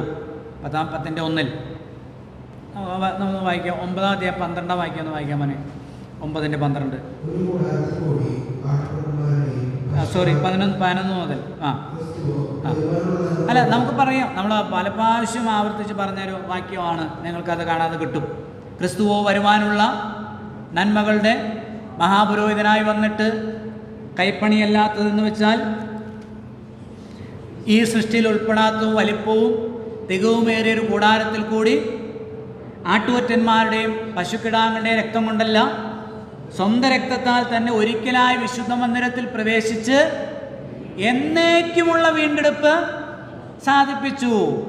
അപ്പോൾ ഇവിടെയുള്ള ഏതെങ്കിലും ഒരു ദേവാലയത്തിലല്ല, വിശുദ്ധ മന്ദിരത്തിൽ, കൈപ്പണിയല്ലാത്തെന്ന് വെച്ചാൽ ഈ സൃഷ്ടിയിൽ ഉൾപ്പെടാത്തതും വലിപ്പവും തികവുമേറിയ ഒരു കൂടാരത്തിൽ കൂടി വിശുദ്ധ മന്ദിരത്തിൽ പ്രവേശിച്ച് എന്നേക്കുമുള്ള വീണ്ടെടുപ്പ് സാധിപ്പിച്ചു. 10-ാം അധ്യായം 1-ാം വാക്യം, ന്യായപ്രമാണം വരുവാനുള്ള നന്മകളുടെ നിഴലല്ലാതെ കാര്യങ്ങളുടെ സാക്ഷാത് സ്വരൂപമല്ലായക കൊണ്ട് എന്താണ് ആണ്ടുതോറും ഇടപെടാതെ അർപ്പിച്ചു വരുന്ന അതേ യാഗങ്ങളാൽ അടുത്തു വരുന്നവർക്ക് സൽഗുണപൂർത്തി വരുത്തുവാൻ അതിന് ഒരു നാളും കഴിവുള്ളതല്ല. അപ്പോൾ ന്യായപ്രമാണപ്രകാരം അർപ്പിച്ചു വരുന്ന യാഗങ്ങളാൽ എന്ത് ലഭിക്കില്ല? സൽഗുണപൂർത്തി, പൂർണ്ണത പ്രാപിക്കാൻ കഴിയില്ല. എന്നാൽ ഏതിനാൽ കഴിയും? ക്രിസ്തുവിൻ്റെ യാഗത്താൽ കഴിയും. അതിൽ പ്രധാനപ്പെട്ടൊരു വാക്യങ്ങളാണ് 9, 10, 11 വാക്യങ്ങൾ. ആ ഇഷ്ടത്തിൽ 9-ാം വാക്യം, ഇതാ ഞാൻ നിൻ്റെ ഇഷ്ടം ചെയ്യുവാൻ വരുന്നു എന്ന് പറഞ്ഞുകൊണ്ട് അവൻ രണ്ടാമത്തേതിനെ സ്ഥാപിപ്പാൻ ഒന്നാമത്തേതിനെ നീക്കിക്കളയുന്നു. ആ ഇഷ്ടത്തിൽ യേശുക്രിസ്തു ഒരിക്കലായി കഴിച്ച ശരീരയാഗത്താൽ നാം വിശുദ്ധീകരിക്കപ്പെട്ടിരിക്കുന്നു. ഏത് പുരോഹിതനും ദിവസേന ശുശ്രൂഷിച്ചും പാപങ്ങൾ അകറ്റാൻ ഒരു നാളും കഴിയാത്ത അതേ യാഗങ്ങളെ കൂടെ കൂടെ അർപ്പിച്ചുകൊണ്ട് നിൽക്കുന്നു. യേശുവോ പാപങ്ങൾക്ക് വേണ്ടി ഏകയാഗം അർപ്പിച്ചിട്ട് പിതാവിന് വലത്തുഭാഗത്ത് ഇരിക്കുന്നു, ഉപവിഷ്ടനായിരിക്കുന്നു. അപ്പോൾ ആ ഏകയാഗത്താൽ നമുക്ക് എന്തുണ്ട്? സൽഗുണപൂർത്തിയുണ്ട്. അത് 14-ാം വാക്യത്തിൽ പറഞ്ഞിട്ടുണ്ട്. ഏകയാഗത്താൽ അവൻ വിശുദ്ധീകരിക്കപ്പെടുന്നവർക്ക് സദാകാലത്തേക്കും സൽഗുണപൂർത്തി വരുത്തിയിരിക്കുന്നു. 18-ാം വാക്യം എന്താ? ഇവയുടെ മോചനം, അതായത് പാപങ്ങളുടെ മോചനം ഉള്ളിടത്ത് ഇനി പാപങ്ങൾക്ക് വേണ്ടി ഒരു യാഗവും ആവശ്യമില്ല. എല്ലാ യാഗങ്ങൾക്കും പരിസമാപ്തി കുറിച്ച് ക്രിസ്തു ആ പരമയാഗം അർപ്പിച്ചു. ഓ ദൈവത്തിന് സ്തോത്രം. ആ യാഗത്തിൽ ഇത് മനസ്സിലാക്കിയിട്ട്, ഇതാണ് സത്യമെന്ന് മനസ്സിലാക്കിയിട്ട് വീണ്ടും ലേവ്യ യാഗങ്ങളിലേക്ക്, യഹൂദൻ്റെ ആചാര അനുഷ്ഠാനങ്ങളിലേക്ക് ഒരാൾ പോയാൽ, അതാണ് 28-ാം വാക്യം. 28-ാം വാക്യം, സത്യത്തിൻ്റെ പരിജ്ഞാനം ലഭിച്ച ശേഷം മനഃപൂർവ്വമായി പാപം ചെയ്താൽ പാപങ്ങൾക്ക് വേണ്ടി ഇനിയൊരു യാഗവും ശേഷിക്കാതെ എതിരാളികളെ ദഹിപ്പിക്കുന്ന ഇനി യാഗമില്ല. ഇനി ഒരു യാഗം നിനക്ക് വേണ്ടിയില്ല. ആ പരമമായ യാഗം ആരർപ്പിച്ചു? ക്രിസ്തു അർപ്പിച്ചു. ആ അൾട്ടിമേറ്റ് സാക്രിഫൈസ് കർത്താവ് നിനക്ക് വേണ്ടി അർപ്പിച്ചു കഴിഞ്ഞു എന്ന സത്യം നീ മനസ്സിലാക്കിയിട്ട്, സത്യത്തിൻ്റെ പരിജ്ഞാനം ലഭിച്ചിട്ട് വീണ്ടും പോകുന്നവർ 3 കാര്യങ്ങളാണ് ചെയ്യുന്നത്. അവിടെ പറഞ്ഞിട്ടുണ്ട്. എന്താ? ദൈവപുത്രനെ ചവിട്ടിക്കളയുന്നു, തങ്ങളെ നിർമ്മലീകരിച്ച നിയമരക്തത്തെ മലിനമെന്ന് നിരൂപിക്കുന്നു, കൃപയുടെ ആത്മാവിനെ നിന്ദിക്കുന്നു. കൃപയുടെ ആത്മാവിനെ നിന്ദിക്കുന്നു. കാരണം കൃപയുടെ ആത്മാവ് ഈ ലേഖനത്തിൽ പറഞ്ഞിരിക്കുന്ന ഒരു ഭാഗം, രണ്ടാമത്തെ പ്രാവശ്യം പറഞ്ഞ കൃപയെക്കുറിച്ച്, കൃപാസനം എന്ന് പറഞ്ഞതിന് ശേഷം കൃപയാലുള്ള രക്ഷയെ എന്ത് ചെയ്യുന്നു? കൃപയാലുള്ള രക്ഷ അനേകർക്ക് മനസ്സിലാകുന്നില്ല. അവർ ദൈവപുത്രൻ്റെ ക്രൂശുമരണത്തെ അവഗണിക്കുമ്പോൾ കൃപയുടെ ആത്മാവിനെ എന്ത് ചെയ്യാണ്? പാപത്തെക്കുറിച്ചും നീതിയെക്കുറിച്ചും ന്യായവിധിയെക്കുറിച്ചും ബോധ്യം വരുത്തുന്ന കൃപയുടെ ആത്മാവിനെ നിന്ദിക്കുകയാണ്. അവർക്ക് വേറെ രക്ഷാമാർഗം ഇല്ല. ദൈവപുത്രനോടുള്ള ദൂഷണം എന്ത് ചെയ്യും? ക്ഷമിക്കും. പക്ഷേ പരിശുദ്ധാത്മാവിനോടുള്ള ദൂഷണം ക്ഷമിക്കുകയില്ല. കാരണം അത് അവനെ രക്ഷയിലേക്ക്, വീണ്ടും ജന്നത്തിലേക്ക് നയിക്കുവാനായി ദൈവം അവനെ സഹായിക്കുന്നതാണ് പരിശുദ്ധാത്മാവിലൂടെ എന്നുള്ളതിനാൽ അതൊരിക്കലും ക്ഷമിക്കപ്പെടുകയില്ല. ഇതാണ് അഞ്ചാമത്തെ മുന്നറിയിപ്പ്. 6-ാമത്തെ മുന്നറിയിപ്പ് കഴിഞ്ഞ 2 ക്ലാസ്സിന് മുമ്പ് കഴിഞ്ഞ ക്ലാസ്സുകളിൽ നമ്മൾ ചിന്തിച്ചതാണ്. 12-ാമത്തെ അധ്യായത്തിൻ്റെ 25 മുതൽ 29 വരെയുള്ള ഭാഗങ്ങളിലാണ്. അതിനി ആവർത്തിക്കുന്നില്ല, നിങ്ങളുടെ ഓർമ്മയിലുണ്ടല്ലോ. നമ്മൾ ചിന്തിച്ചു വന്ന ഒടുവിലത്തെ അധ്യായത്തിലെ ചില ചിന്തകൾ കൂടെ പറഞ്ഞ് അവസാനിപ്പിക്കുവാനായിട്ട് ഞാൻ ആഗ്രഹിക്കുകയാണ്. നമ്മുടെ ഈ ക്ലാസ്സുകൾ യൂട്യൂബിൽ നിങ്ങൾക്ക് കേൾക്കാം. എന്തെങ്കിലും സംശയങ്ങളുണ്ടെങ്കിൽ തീർച്ചയായിട്ടും അതിൽ ഫോൺ നമ്പർ ഉള്ളതുകൊണ്ട് ഞങ്ങൾക്ക് ചോദിക്കാനായിട്ട് ഒരിക്കലും മടിക്കരുത് എന്ന് വിനീതമായിട്ട് വീണ്ടും ഓർപ്പിക്കുകയാണ്. 13-ാം അധ്യായത്തിൽ ചില പ്രായോഗിക നിർദ്ദേശങ്ങളാണ്. കഴിഞ്ഞ ആഴ്ച നമ്മൾ അതിൻ്റെ 1 മുതൽ 6 വരെയുള്ള വാക്യങ്ങളിൽ അതിനെ 3ആയി തിരിച്ച് നമ്മൾ ചിന്തിച്ചു. 1 സഹോദര സ്നേഹം, 2 വൈവാഹിക വിശുദ്ധി, 3 സംതൃപ്തമായ ജീവിതം. അല്ലെങ്കിൽ അതിനെ നമ്മൾ പറഞ്ഞത് സംതൃപ്തിയുള്ള ജീവിതത്തിന് ദ്രവ്യാഗ്രഹം ഉപേക്ഷിച്ച് ദൈവാശ്രയമുള്ളവരായിരിക്കുക. ഈ എബ്രായലേഖനം 13-ാം അധ്യായത്തിന് 1 മുതൽ 6 വരെയുള്ള വാക്യങ്ങൾ ഏറ്റവും പ്രധാനപ്പെട്ട 3 സബ്ജക്റ്റ് അതിൽ പറഞ്ഞിരിക്കുന്നത് ഈ 6 വാക്യത്തിൽ. ഒത്തിരി കാര്യങ്ങൾ പറയാനായിട്ടുണ്ട്, വളരെയധികം കാര്യങ്ങൾ പറയേണ്ടതായിട്ടുണ്ട്. അതിന് ഞാൻ അറിയാഞ്ഞിട്ടല്ല, എന്നാൽ ഇനിയും വളരെ നമ്മുടെ ക്ലാസ്സുകൾ നീട്ടണ്ടല്ലോ എന്ന് വിചാരിച്ച 4-ാം വാക്യമൊക്കെ ഈ കാലഘട്ടത്തിൽ നമ്മൾ വളരെ ഊന്നിപ്പറയേണ്ടുന്ന വളരെ കാര്യങ്ങളുണ്ട്. കാരണം കൃഷ്ണകുട്ടി സാറ് പറഞ്ഞ പോലെ നെയ്യും തൈരും മട്ടനും ചിക്കനും എല്ലാം കഴിച്ച്, മൃഷ്ടാന്ന ഭോജനം കഴിച്ച് കാഷായ വസ്ത്രവും വെള്ള വസ്ത്രവും ധരിച്ചാലൊന്നും ശരീരാഭിലാഷത്തെ അടക്കാൻ കഴിയുന്നതല്ല. അപ്പോൾ പ്രത്യേകിച്ച് ഈ നമ്മൾ സാറ് പറഞ്ഞതിനേക്കാൾ നമ്മൾ വീണ്ടും കുറേ വർഷങ്ങൾ മുന്നോട്ട് വന്നു. വളരെ കലുഷിതമായ, വളരെ മോശമായ ഒരു ലോകത്തൊരു സാഹചര്യത്തിൽ നമ്മൾ ജീവിക്കുമ്പോൾ ചില യാഥാർത്ഥ്യങ്ങൾ നമ്മൾ കൃത്യമായി പഠിക്കുകയും പഠിപ്പിക്കുകയും ചെയ്യേണ്ടതായിട്ടുണ്ട്. ഞാൻ ഒരു ഉദാഹരണം മാത്രം പറഞ്ഞു പോകാം. നിങ്ങൾ എത്ര പേര് ശ്രദ്ധിച്ചിട്ടുണ്ടെന്ന് എനിക്ക് അറിഞ്ഞുകൂടാ. ഈ സെക്സ്വൽ ട്രാൻസിഷൻ്റെ ഒരു കാലഘട്ടത്തിലാണ് നമ്മൾ ജീവിക്കുന്നത്. അതൊരു ട്രെൻഡായി, നമ്മുടെ ഇവിടെ നിന്ന് അത്ര വന്നിട്ടില്ലെങ്കിലും വികസിത രാജ്യങ്ങളിൽ അതൊക്കെ ഒരു ട്രെൻഡായിട്ട് മാറിയിരിക്കുകയാണ്. ഞാനൊരു ജേണലിൽ വായിച്ചത് UK-ൽ 4000% വർധനയാണ് കഴിഞ്ഞ 5 വർഷത്തിനുള്ളിൽ ഉണ്ടായിട്ടുള്ളൂ. നമ്മുടെ ഇന്ത്യയിലെ ഒരു ഇന്ത്യൻ ക്രിക്കറ്റ് ടീമിലെ ഒരു മുൻ പ്ലെയറുടെ മകൻ UK-ൽ ചെന്നിട്ട് അവൻ സ്ത്രീയായി. ഈ ചെറുക്കനെ ഇവിടുന്ന് അവിടെ ഒരു മാഞ്ചസ്റ്റർ കൗണ്ടിലും മറ്റും കളിക്കാനായിട്ട് സഞ്ജയ് ബംഗാറിൻ്റെ മകൻ ആര്യൻ എന്നാണ്. അപ്പോൾ അവൻ്റെ പേര് അനന്യ എന്നാണ്. സ്ത്രീയായി. അപ്പോൾ ഇത് ഞാൻ നേരത്തെ വായിച്ചപ്പോൾ ഓർത്തു പോകും, അപൂർവമായിട്ടൊക്കെ സംഭവിക്കുന്നത്. ഞങ്ങളുടെ ഫാമിലിയിൽ നടന്നപ്പോഴാണ് നമ്മൾ നെഞ്ചത്ത് കൈവയ്ക്കുന്നത്. ഇത് പറയുമ്പോൾ എൻ്റെ കാലൊക്കെ കോരിത്തിരിക്കുന്നുണ്ട്. അപ്പോൾ പല കാര്യങ്ങളും അത് അവിടെ നമ്മൾ അങ്ങനെയല്ല ചിന്തിച്ചേ. ഒരു 15 വർഷം മുമ്പ് നമ്മൾ എന്താ ചിന്തിച്ചേ? ഡിവോഴ്സായി അതൊന്നും അങ്ങനെയൊന്നുമില്ല, അത് അപൂർവമായിട്ട് സംഭവിക്കുന്ന ഒരു കാര്യം അല്ല.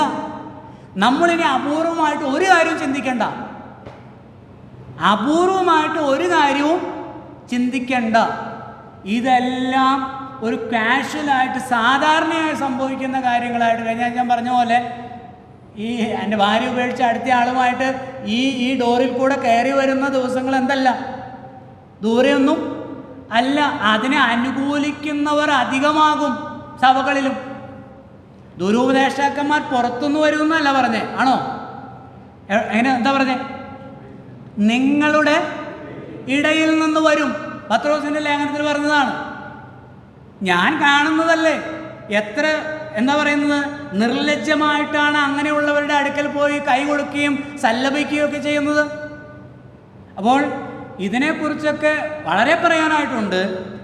അത് നമ്മൾ വളരെ ശ്രദ്ധിക്കുകയും അതാ സമയത്ത് വേണ്ടുന്ന മരുന്ന് നമ്മൾ കൊടുക്കേണ്ടതും പ്രബോധിപ്പിച്ച് പ്രബുദ്ധരാക്കേണ്ടതും ആവശ്യമാണ്. 7 മുതലുള്ള വാക്യങ്ങളിലേക്ക് വരാം.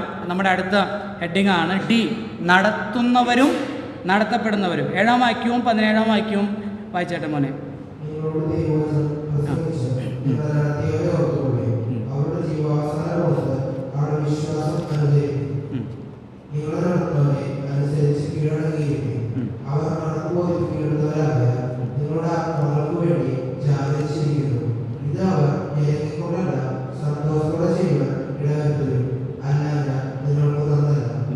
ദൈവത്തിന് സ്തോത്രം. ഈ നമ്മൾ പഠിപ്പിക്കുന്ന ഒരു കാര്യമുണ്ട്, എല്ലാവരും ക്രിസ്തുവിൻ്റെ ശരീരത്തിൻ്റെ അവയവങ്ങളാണ്. നമ്മളെല്ലാവരും ഒന്നാണ്. നമ്മളെല്ലാവരും ഒന്നാണ്, ക്രിസ്തുവിൻ്റെ ശരീരത്തിൻ്റെ അവയവങ്ങളാണ്. നമുക്കെല്ലാവർക്കും ക്രിസ്തുവിൽ ഒരേ പദവിയും അവകാശവും ഉള്ളപ്പോൾ തന്നെ സഭയിൽ ആരുണ്ട്? സഭയിൽ ആരുണ്ട്? ഇവിടെ എന്താ വായിച്ചേ? 7-ാം വാക്യത്തിലും 17-ാം വാക്യത്തിലും ആ വാക്കുണ്ട്. എന്താ? നിങ്ങളെ നടത്തുന്നവരെ. സഭയിൽ നടത്തുന്നവരുമുണ്ട്, നടത്തപ്പെടുന്നവരും ഉണ്ട്. അപ്പോൾ നേരത്തെ പറഞ്ഞ ആശയത്തെ എടുത്ത് നടത്തുന്നവരെ അവഗണിക്കാനും അവരെ അവഹേളിക്കാനും അവരെ അവഗണിക്കാനുമായിട്ട് ഒരിക്കലും അതിനു വേണ്ടിയിട്ടുള്ള ആശയമല്ല അത്, ആണോ? ഒരിക്കലുമല്ല. അപ്പോൾ നടത്തുന്നവരുമുണ്ട്, നടത്തപ്പെടുന്നവരുമുണ്ട്. നടത്തുന്നവരെക്കുറിച്ച് ഇവിടെ നമ്മൾ പറഞ്ഞിരിക്കുന്ന 7-ാം വാക്യത്തിൽ നിങ്ങളോട് ദൈവവചനം പ്രസംഗിച്ച് നിങ്ങളെ നടത്തിയവരെ. നടത്തുന്നവരുടെ ഉത്തരവാദിത്വമാണെന്ത്? ദൈവവചനം പ്രസംഗിക്കുക. അതെന്താ കാരണം? നമ്മൾ നേരത്തെ പറഞ്ഞ പോലെ ദൈവവചനത്തിൽ ദൈവമക്കൾക്ക് ആവശ്യമായ എല്ലാ പരിപോഷണവും എല്ലാ സംരക്ഷണവും എവിടെയുണ്ട്? ദൈവവചനത്തിൽ ഉണ്ട്. ഇപ്പം ഞാൻ നേരത്തെ പറഞ്ഞ പോലെയുള്ള സംഭവങ്ങളൊക്കെ ലോകത്തിൽ കാണുമ്പോൾ നമുക്ക് അതിനെയൊക്കെ അതിജീവിക്കാനായിട്ട് ദൈവവചനമാണ് അതിന് ആവശ്യമായിരിക്കുന്ന ഒരു ഘടകം എന്ന് പറയുന്നത്. അതിനുള്ള മരുന്ന് എന്ന് പറയുന്നത്, പോഷണം എന്ന് പറയുന്നത് ദൈവവചനമാണ്. അത് അതാത് സമയത്ത് നമ്മുടെ കുഞ്ഞുങ്ങൾക്ക് അതാണ് കൊടുക്കുന്നത്, അല്ലേ നമ്മൾ, അല്ലേ? എങ്ങനെയാണ് നമ്മൾ മക്കൾക്ക് ആഹാരം കൊടുക്കുന്നത്? കിട്ടുന്നത് കൊടുക്കുകയാണോ? ആണോ? കിട്ടുന്നത് കൊടുക്കുക കൊച്ചിന് എന്തുണ്ടാവില്ല,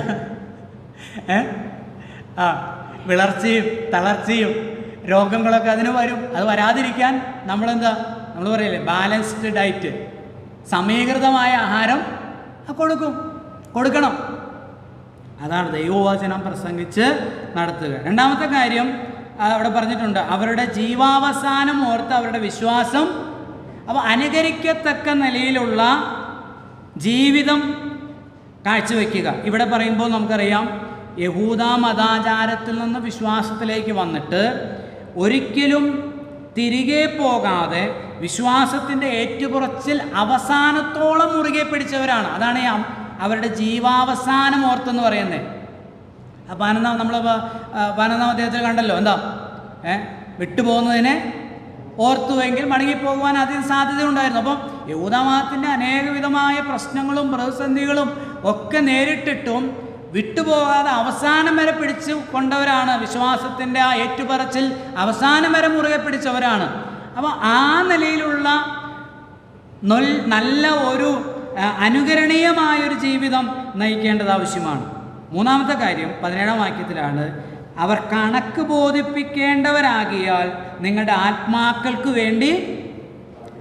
അപ്പോൾ അവർ എങ്ങനെയുള്ളവരാണ്? കണക്ക്, ഞാൻ നേരത്തെ പറഞ്ഞ പോലെ പരിപോഷണം, പരിപാലനം, സംരക്ഷണം ഉറപ്പുവരുത്തേണ്ടതാണ്. പൗലോസ് പറയുന്നുണ്ടല്ലോ, അപ്പോസ്തല പ്രവൃത്തി 20-28 വാക്യം, എന്താ? ഞാൻ പോയ ശേഷം ആര് വരും? കൊടിയ ചെന്നായ്ക്കൾ. അപ്പം അതിൻ്റെ അത്രയുള്ള അതിൻ്റെ എന്താണ്? അവരെ എന്ത് ചെയ്യണം? ദുരുപദേശത്തിൽ നിന്ന് സംരക്ഷിക്കണം. അപ്പോൾ പരിപോഷണവും പരിപാലനവും സംരക്ഷണവും ഉറപ്പുവരുത്തേണ്ടതാണ്. ഞാൻ നേരത്തെ പറഞ്ഞ പോലെ അപ്പോൾ അവിടെ വാക്സിൻ കൊടുക്കണം. കൊറോണ വന്നപ്പോൾ വാക്സിൻ ഇല്ല. അപ്പോൾ എന്ത് ചെയ്തു? വേഗം തന്നെ ഗവേഷണങ്ങളൊക്കെ നടത്തി വാക്സിൻ കണ്ടുപിടിച്ചു. അപ്പോൾ പ്രയാസങ്ങൾ വരുമ്പോൾ തിരുവചനത്തിൽ ഗവേഷണം നടത്തി എന്തെടുക്കണം? വാക്സിൻ അത് കൊടുക്കണം. ഇനി രോഗം മൂർച്ഛിക്കുകയാണെങ്കിൽ ഡോക്ടർ സാബ് എന്താണ് വെന്റിലേറ്ററിലാക്കേണ്ടി വരും, അല്ലെങ്കിൽ ICUവിലാക്കേണ്ടി വരും, വാർഡിലാക്കേണ്ടി വരും, ചിലപ്പോൾ സർജറി നടത്തേണ്ടി വരും. അതെല്ലാം ഡയഗ്നൈസ് ചെയ്ത് കൃത്യമായിട്ട് കൊടുക്കേണ്ടത് ആവശ്യമാണ്.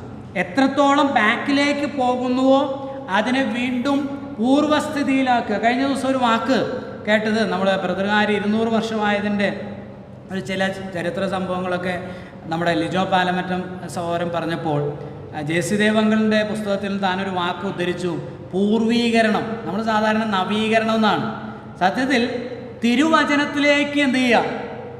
മടങ്ങിപ്പോകുക, പൂർവീകരണം നടത്തുക എന്നുള്ളതാണ്. അപ്പോൾ പുറകിലേക്ക് പോയിട്ടുണ്ടെങ്കിൽ ആളുകൾ എന്ത് ചെയ്യുക? വീണ്ടും ദൈവവചനത്തിലേക്ക് മടക്കിക്കൊണ്ടുവരിക. അവരെ വചനം പ്രസംഗിച്ച് അവർക്ക് വേണ്ടി ജാഗരിച്ച് കണ്ണുനീരോടുകൂടെ അവർക്ക് വേണ്ടി കണക്ക് ബോധിപ്പിക്കേണ്ടുന്നവരാണ് എന്ന നിലയിൽ ആത്മാക്കൾക്ക് വേണ്ടി ജാഗരിക്കുക. നടത്തപ്പെടുന്നവരോ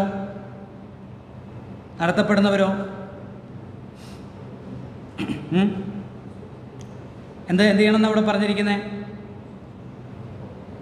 അനുകരിക്കുക.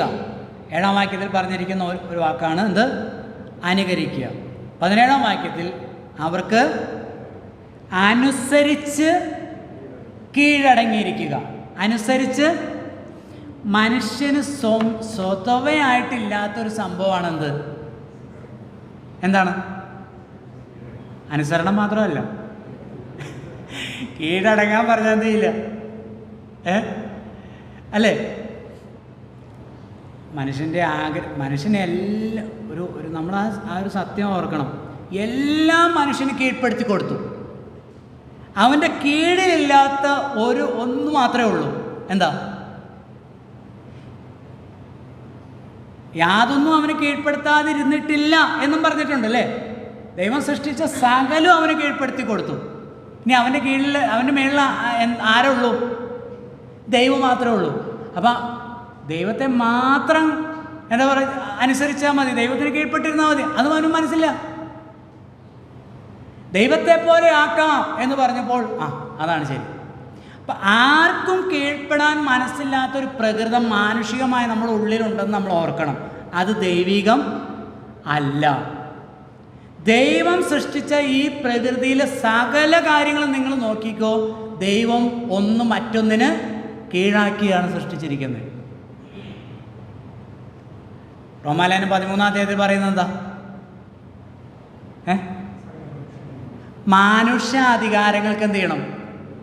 ഞാൻ കീഴടങ്ങില്ല, അത് പോലീസിന് തല്ലുള്ളൂ, ജയിലിൽ പോകേണ്ടി വരും.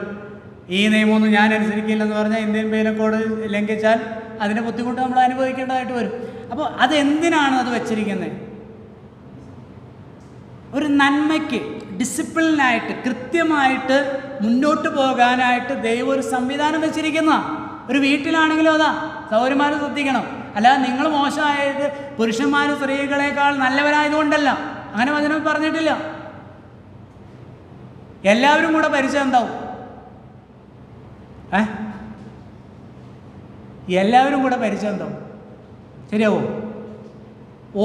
ഒരു മേഖല നിങ്ങൾ ജോലിക്ക് പോകുന്ന സ്ഥലത്ത് ഞാനൊന്നും കീഴ്പ്പെടുകയില്ല, നിങ്ങൾ ആരാ ഇവിടുത്തെ ബോസ് എന്ന് പറയുമോ? ഇല്ല. അനുസരിച്ച് കീഴ്പ്പെട്ടിരുന്നാൽ ആ ഒരു സംവിധാനം കുടുംബമാണെങ്കിലും സഭയാണെങ്കിലും, കുടുംബം അത് നല്ല നിലയിൽ പോയാൽ ആർക്കാ ഗുണം? ആ കുടുംബത്തിലുള്ളവർക്കാ, അടുത്ത തലമുറയ്ക്കാ. സഭ നല്ല നിലയിൽ പോയാൽ ആർക്കാ ഗുണം? സഭയിൽ കുഴപ്പങ്ങളുണ്ടാക്കി ഇയാൾക്കാണോ ഞാൻ കീഴ്പ്പെട്ടിരിക്കേണ്ടത്? ഞാൻ ഇത്രയും പഠിച്ച് വിദ്യാഭ്യാസമുള്ള വലിയ ജോലിയിൽ ഇരിക്കുന്ന, ഇത്രയും ഞാൻ സമ്പന്നനായ അറിവുള്ള ഇവർക്കൊക്കെ ഞാൻ കീഴ്പ്പെട്ടിരിക്കണോ? നമുക്ക് എന്താ വർക്കൗട്ടാവുന്നത് അവിടെ? ഈഗോ വരുന്നു, അസൂയ വരുന്നു, വിദ്വേഷം വരുന്നു, സ്ഥാനമോഹം വരുന്നു. അപ്പം ഇതെല്ലാം കൂടി ഒരു ഫ്രസ്ട്രേഷൻ ഉണ്ടായിട്ട് ബുദ്ധിമുട്ടുകൾ സഭകളിലൊക്കെ സംഭവിക്കുന്ന ഒരു പൊതുവായ കാര്യം ഞാൻ പറയുന്നത്, ബുദ്ധിമുട്ടുകൾ ഉണ്ടാക്കുന്നു. ഒരു 16 കൊല്ലം ചെറുതാണെങ്കിലും ഒരു സഭയിൽ ശുശ്രൂഷ ചെയ്തുകൊണ്ട് ഞാൻ പറയുക, ഒരിക്കലും ചെയ്തുകൂടാ, ഒരിക്കലും ചെയ്തുകൂടാ. നമുക്ക് തോന്നുമ്പോൾ ബഹളം വയ്ക്കാനും ഒച്ച വയ്ക്കാനും ഞാൻ കേട്ടിട്ടുള്ളതുകൊണ്ടാണ്. ഈ വൈകുന്നേരം ആകുമ്പോൾ കുറുക്കം പോവും. ഞങ്ങളുടെ ഏരിയയിലൊക്കെ ഞങ്ങൾക്ക് പറമ്പൊക്കെ ഉള്ളത്, നിങ്ങൾ വന്നാൽ മതി, കേട്ടിട്ടില്ല ഞാൻ കേൾപ്പിച്ചു തരാം. ഒരാൾ പോവുമ്പോൾ മറ്റേ പുള്ളിയോട് ചോദിച്ചു എന്തിനാ പോകുന്നത്? ഒന്നും അറിഞ്ഞിട്ടല്ല, ആൾക്ക് കൂവുകയാണ്, ബഹളം വയ്ക്കുക, കൂവുക. എന്തിനാ? നമ്മൾ സൂക്ഷിക്കണം, നമ്മൾ ശ്രദ്ധിക്കണം. ചിലരെ കൊണ്ട് ചില ആളുകൾ എന്ത് ചെയ്യും, ഈ ടൈം പീസിന് കീ കൊടുക്കുന്ന പോലെ അവർക്ക് പോവാൻ അറിഞ്ഞുകൂടാ. അപ്പോൾ മറ്റുള്ളവരെ കൊണ്ട് എന്ത് ചെയ്യും? ബഹളം വെപ്പിക്കുക. കാരണം ചിലർ ജന്മസിദ്ധമായിട്ട് വഴക്കാളികളാണ്. വഴക്കുണ്ടാക്കുന്നതിൽ പ്രത്യേക ബിരുദാനന്തര ബിരുദമൊക്കെ നേടിയിട്ടുള്ള ആളുകളുണ്ട്. ചിലർക്ക് അത് അറിഞ്ഞുകൂടാ. അവർക്ക് ഈ ഈഗോ മാത്രം വർക്കൗട്ട് ചെയ്യുന്ന ആളുകൾ, അവർക്ക് വഴക്കുണ്ടാക്കാൻ, ബഹളം വയ്ക്കാൻ, ഒച്ചയെടുക്കാൻ അറിഞ്ഞുകൂടാ. അപ്പം അങ്ങനെ അതിൽ ബിരുദം നേടിയ ആളുകൾ അതിനു വേണ്ടി എന്ത് ചെയ്യുന്നു? ഇതൊക്കെ ലോകത്ത് നടക്കുന്ന കാര്യം ഞാൻ പറയുന്നത്. ഈ അടുത്ത സമയങ്ങളിലൊക്കെ നമ്മുടെ എറണാകുളം ജില്ലയിൽ പല സഭകളും രണ്ടായിട്ടുണ്ട്. എന്തിനാ? ഒരു കാര്യവുമില്ല. പ്രധാനമായ ഏതെങ്കിലും ഉപദേശപരമായ വിഷയങ്ങളില്ല, സഭയുടെ വിശുദ്ധിയെ സംബന്ധിക്കുന്ന വിഷയങ്ങളില്ല. ഉപദേശപരമായ വിഷയങ്ങളിലും വിശുദ്ധിയെ സംബന്ധിക്കുന്ന വിഷയങ്ങളിലൊക്കെ മാതൃകാപരമായ ദൈവസഭയെ നയിക്കുന്ന ദൈവജനം അവരാരും എന്താ പറയുന്ന തെറ്റാപരമുള്ളവരൊന്നുമല്ല, ഇൻഫാലിബിളൊന്നുമല്ല. അവർക്കൊക്കെ എന്ത് സംഭവിക്കാം? ആ ശുശ്രൂഷ രംഗത്ത് പ്രായോഗികതയിലൊക്കെ ഏറ്റക്കുറച്ചിലുകൾ ഉണ്ടാകാം. പക്ഷേ ദൈവം അവരെ അതിലേക്ക് നിയോഗിച്ചിരിക്കുന്നു എന്നറിഞ്ഞ് തെസ്സലോനിക്കയിലെ അതിലൊരു വാക്യമുണ്ട്, ഇതുപോലെ തന്നെ പറഞ്ഞത്, നിങ്ങളെ നടത്തുന്നവരെ പെട്ടെന്ന് വായിക്കാമോ? 1 തെസ്സലോനിക്കർ 5:12-13 വാക്യം.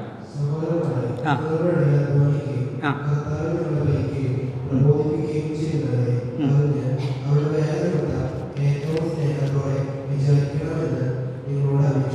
സ്തോത്രം. കണ്ടോ, അധ്വാനിക്കുന്നവരെ, നിങ്ങളെ നടത്തുന്നവരെ അവരുടെ വേല നിമിത്തം എന്ത് ചെയ്യണം?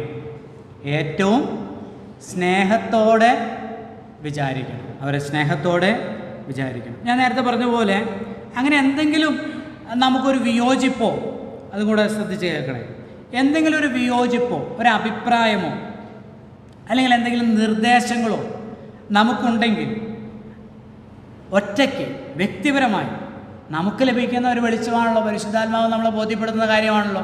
അപ്പോൾ എനിക്കാണത് ലഭിക്കുന്നതെങ്കിൽ ഞാൻ ചെല്ലുക. അങ്ങളെ എനിക്ക് ഒന്ന് രണ്ട് കാര്യങ്ങൾ പറയാനായിട്ടുണ്ട്. നേരിട്ട് ആ കാര്യങ്ങൾ മാന്യമായി സ്നേഹത്തോടുകൂടെ നമുക്കത് അവതരിപ്പിക്കാൻ കഴിയും. അതാണ് ആത്മീയത എന്ന് പറയുന്നത്.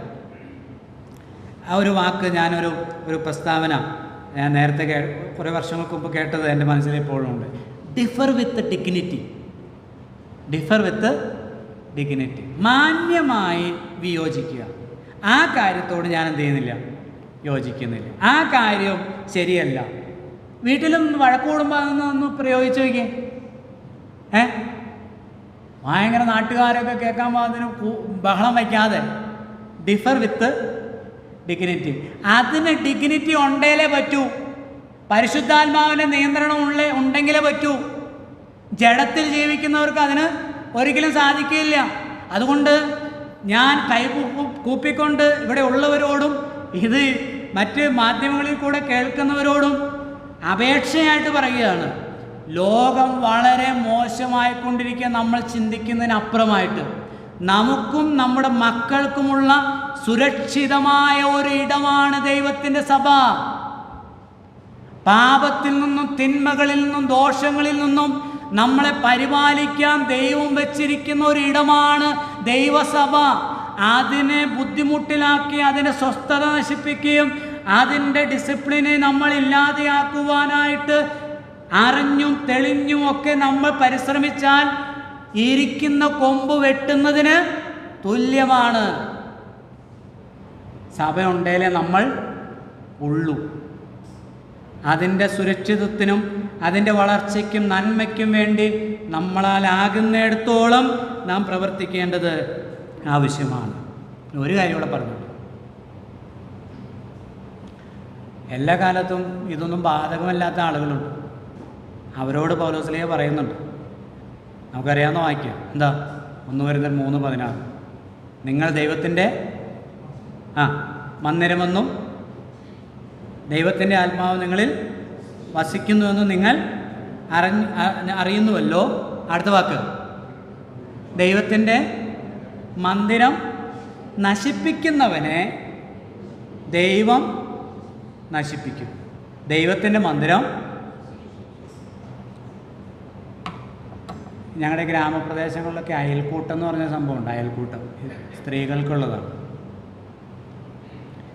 ഇത് അയൽക്കൂട്ടമോ ക്ലബ്ബോ അല്ല, നമ്മുടെ ഇഷ്ടത്തിന് പ്രവർത്തിക്കാനായിട്ട്. ദൈവത്തിൻ്റെ സഭയെ, ദൈവത്തിൻ്റെ മന്ദിരം നശിപ്പിക്കുന്നവനെ ദൈവം ബാലശിക്ഷ കൊടുക്കുന്നല്ല. നമ്മളത് ചിന്തിച്ചതല്ലേ? ബാലശിക്ഷ വേറെ, ദൈവം നശിപ്പിക്കുന്നത് വേറെ. 17-ാം വാക്യത്തിൽ നമ്മളെന്താ വായിച്ചേ? എബ്രായലേഖനം 13:17 എന്താ വായിച്ചേ? അവരത് ഒടുവിലത്തെ ഭാഗം എന്താ? ഇത് അവർ ഞെരങ്ങിക്കൊണ്ടല്ല സന്തോഷത്തോടെ ചെയ്യുവാൻ ഇടവരുത്തുവിൻ, അല്ലാഞ്ഞാൽ നിങ്ങൾക്ക് നന്നല്ല. മുന്നറിയിപ്പാണ്. അതുകൊണ്ട് ദൈവത്തിൻ്റെ സഭയെ അതിൻ്റെ പരിപാവനതയിൽ കാത്തു സൂക്ഷിക്കാൻ ഓരോ ദൈവവേദനിലും ഉത്തരവാദിത്വമുണ്ട്. അത് നമ്മുടെയും നമ്മുടെ വളർന്നു വരുന്ന തലമുറയുടെയും അനുഗ്രഹത്തിന് വേണ്ടി നമ്മളാലാകുന്നിടത്തോളം ചെയ്യുവാൻ ദൈവം നമ്മെ സഹായിക്കട്ടെ. വേഗത്തിൽ വായിച്ച് ഒരു 2-3 നിമിഷം കൊണ്ട് ഞാൻ അവസാനിപ്പിക്കാം. 9 മുതലുള്ള വാക്യങ്ങളിൽ നമ്മളവിടെ കാണുന്നത് കൃപയാൽ തന്നെ ഹൃദയം ഉറപ്പിക്കുക. 3 കാര്യങ്ങളാണ്. 8-ാം വാക്യം, യേശുക്രിസ്തു ഇന്നലെയും ഇന്നും എന്നേക്കും അനന്യം തന്നെ. വിവിധവും അന്യമായ ഉപദേശങ്ങളാൽ ആരും നിങ്ങളെ വലിച്ചു കൊണ്ടുപോകരുത്. ആചരിച്ചു പോകുന്നവർക്ക് പ്രയോജനമില്ലാത്ത ഭോജന നിയമങ്ങളാലല്ല, കൃപയാൽ തന്നെ ഹൃദയം ഉറപ്പിക്കുന്നത് നല്ലത്. എന്ന് പറഞ്ഞാൽ പൂർണ്ണത പ്രാപിക്കാനായിട്ട് ഇനി ഏതെങ്കിലും യാഗവും ഈ ഭോജന നിയമങ്ങൾ യാഗപീഠത്തിൽ അർപ്പിച്ചിട്ട് അതിന് ബാക്കി ഭക്ഷിക്കുന്ന അതിലേക്ക് നിങ്ങൾ പോകേണ്ട ആവശ്യമില്ല. ദൈവത്തിൻ്റെ കൃപയാലാണ് നിങ്ങൾ സമ്പൂർണ്ണരായിരിക്കുന്നത്. ആ കൃപയിൽ തന്നെ എന്ത് ചെയ്യുക? ഉറച്ച് നിൽക്കാം. യേശു ക്രിസ്തു ആരാണ്? ഇന്നലെയും ഇന്നും എന്നേക്കും ക്രിസ്തുവിൽ നിനക്ക് സമ്പൂർണമായ വീണ്ടെടുപ്പുണ്ട്. നിന്റെ ഭൂതകാലവും വർത്തമാനകാലവും ഭാവി കാലവും സംരക്ഷിക്കാൻ ക്രിസ്തു മതിയായവനാണ്. 10-ാം വാക്യം, കൂടാരത്തിൽ ശുശ്രൂഷിക്കുന്നവർക്ക് അഹോവൃത്തി കഴിപ്പാൻ അവകാശമില്ലാത്തൊരു യാഗപീഠം നമുക്കുണ്ട്. മഹാപുരോഹിതൻ പാപപരിഹാരമായി രക്തം വിശുദ്ധ മന്ദിരത്തിലേക്ക് കൊണ്ടുപോകുന്ന മൃഗങ്ങളുടെ ഉടൽ പാളയത്തിന് പുറത്ത് വെച്ച് ചുറ്റുകളയുന്നു. അങ്ങനെ യേശുവും സ്വന്തം രക്തത്താൽ ജനത്തെ വിശുദ്ധീകരിക്കേണ്ടതിന് നഗരവാതിലിന് പുറത്തു വെച്ച് കഷ്ടമനുഭവിച്ചു. ആകയാൽ നാം അവൻ്റെ നിന്ന ചുമന്നുകൊണ്ട് പാളയത്തിന് പുറത്ത് അവൻ്റെ അടുക്കൽ ചെല്ലുക. ഓ ദൈവത്തിന് സ്തോത്രം. മഹാപാപ പരിഹാര ദിവസത്തെക്കുറിച്ച് അവിടെ പറയുന്നത് ലേവ്യ പുസ്തകം 17-ാം അധ്യായം. മഹാപാപ പരിഹാര ദിവസത്തിൽ അർപ്പിക്കുന്ന സാധാരണ അർപ്പിക്കുന്ന യാഗമൃഗത്തിൻ്റെ എന്താ പറയുന്നത് മാംസം അവർക്ക് എന്ത് ചെയ്യാം? ഭക്ഷിക്കാം. പക്ഷേ ഇതിനെ ഭക്ഷിക്കാൻ കഴിയില്ല. ഇതിൻ്റെ ഉടൽ അങ്ങനെ തന്നെ പാളയത്തിൻ്റെ പുറത്ത് കൊണ്ട് എന്ത് ചെയ്യണം? ചുട്ടുകളയണം. അപ്പോൾ കർത്താവിൻ്റെ ക്രൂശീകരണത്തിലേക്ക് നോക്കൂ. അവനെ ആ യെരുശലേം പട്ടണത്തിൻ്റെ ഉള്ളിൽ വെച്ച് ക്രൂശിക്കാനോ കൊല്ലുവാനോ തയ്യാറാകാതെ അവനെ തള്ളി പുറത്താക്കി നഗരവാതിലിന് പുറത്ത് വെച്ചാണ് കർത്താവ് എന്ത് ചെയ്തത്? നഗരത്തിന് പുറത്താണ് എല്ലാ വേസ്റ്റും തള്ളുന്നത് അല്ലേ? ലോകത്തിന് വേണ്ടാത്ത എല്ലാം വേസ്റ്റ് തള്ളുന്നത് പുറത്താണ്. അപ്പോൾ നാം എന്ത് ചെയ്യണം എന്ന് പറഞ്ഞാൽ ഈ നഗരത്തിലല്ല, ഈ ലോകത്തിൻ്റെ ഒരു വ്യവസ്ഥതയിലും ഈ ലോകത്തിൻ്റെ ഒരു നഗരത്തിലുമല്ല. അത് പറയാൻ കാരണം യഹൂദന്മാർക്ക് പ്രിയപ്പെട്ടതാണ് ജെറുസലേം നഗരം. ലോകത്തിലെ എല്ലാ മതങ്ങൾക്കും ഒരു നഗരമുണ്ട്, ഒരു തീർത്ഥാടന കേന്ദ്രമുണ്ട്, ഒരു പ്രത്യേകമായൊരു സ്ഥാനം അവർക്കുണ്ട്. നമുക്കതില്ല. അതാ പറയുന്നത് അല്ലേ? 14-ാം വാക്യം 13-14. ആകയാൽ നാം അവൻ്റെ നിന്ന ചുമന്നുകൊണ്ട് പാളയത്തിന് പുറത്ത് അവൻ്റെ അടുക്കൽ ചെല്ലുക. ഇവിടെ നമുക്ക് നിലനിൽക്കുന്ന നഗരമില്ലല്ലോ, വരുവാനുള്ളതത്രേ നാം അന്വേഷിക്കുന്നത്. ഓ ദൈവത്തിന് സ്തോത്രം. ആകയാൽ അതുകൊണ്ട് അവൻ മുഖാന്തരം നാം ദൈവത്തിന് അവൻ്റെ നാമത്തെ ഏറ്റുപറയുന്ന ആദരഫലമെന്ന സ്തോത്രയാഗം ഇടപെടാതെ അർപ്പിക്കുക. നന്മ ചെയ്യുവാനും കൂട്ടായ്മ കാണിപ്പാനും മറക്കരുത്. ഈ വകയാകത്തില്ലല്ലോ ദൈവം എന്ന് പറഞ്ഞാൽ ഇനി ഒരു യാഗം അർപ്പിച്ചില്ലല്ലോ എന്ന് നിങ്ങൾ ചിന്തിക്കേണ്ട. യഹൂദ മതത്തിൽ നിന്ന് വിശ്വാസത്തിലേക്ക് വന്നവരോട് പറയുകയാണ്, നമുക്ക് യാഗമുണ്ട്. ഏതാ യാഗം? ആദരഫലമെന്ന സ്തോത്രയാഗം. ദൈവത്തെ ആരാധിക്കുന്നതിലും ക്രിസ്തീയമായ വിശുദ്ധ ജീവിതം, കൂട്ടായ്മ ജീവിതവുമാണ് ആ രണ്ട് കാര്യം അവിടെ പറഞ്ഞിരിക്കുന്നത്. ദൈവമക്കൾ തമ്മിലുള്ള കൂട്ടായ്മയും അവരൊരുമിച്ച് ദൈവത്തെ ആരാധിക്കുന്നതുമാണ് നമ്മുടെ യാഗം. 1 പത്രോസ് 2-ാം അധ്യായം നമ്മൾ വായിക്കുന്നുണ്ട്. എന്താണ്? ജീവനുള്ള കല്ലായി അവൻ്റെ അടുക്കൽ വന്നിട്ട് യേശുക്രിസ്തു മുഖാന്തരം ദൈവത്തിന് ആത്മീക യാഗം അർപ്പിപ്പാൻ തക്കവണ്ണം വിശുദ്ധ പുരോഹിത വർഗമാകേണ്ടതിന് പണിയപ്പെടുന്നു. നമുക്ക് യാഗമുണ്ട്, അത് നമ്മൾ അർപ്പിച്ചുകൊണ്ടിരിക്കുകയാണ്. അത് നിരന്തരമായിട്ട് ചെയ്യുവാൻ ആവശ്യപ്പെടുകയാണ്. ദൈവത്തിന് സ്തോത്രം. ഒടുവിലത്തെ വാക്യം 2 വാക്യം കൂടെ വായിക്കണം. 20-21.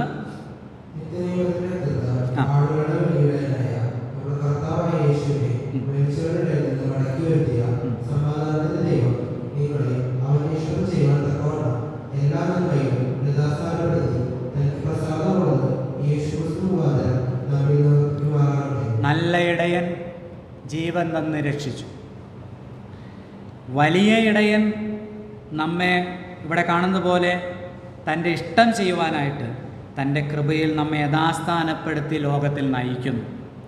എന്നാൽ ഇടയ ശ്രേഷ്ഠൻ നമുക്ക് പ്രതിഫലം തരുവാനായിട്ട് പ്രത്യക്ഷനാകും. 25-ാം വാക്യം പറയുന്നു, കൃപ നിങ്ങളെല്ലാവരോടും കൂടെ ഇരിക്കുമാറാകട്ടെ. ഇത്രയും നാൾ നമുക്ക് ഒരുമിച്ച് ദൈവവചനം പഠിക്കുവാൻ കൃപ നൽകിയ കർത്താവിന് ഒരിക്കൽ കൂടെ നന്ദിയും സ്തുതിയും സ്തോത്രവും അർപ്പിച്ചുകൊണ്ട് നിർത്തുന്നു. കർത്താവ് നമ്മെല്ലാവരെയും അനുഗ്രഹിക്കുമാറാകട്ടെ.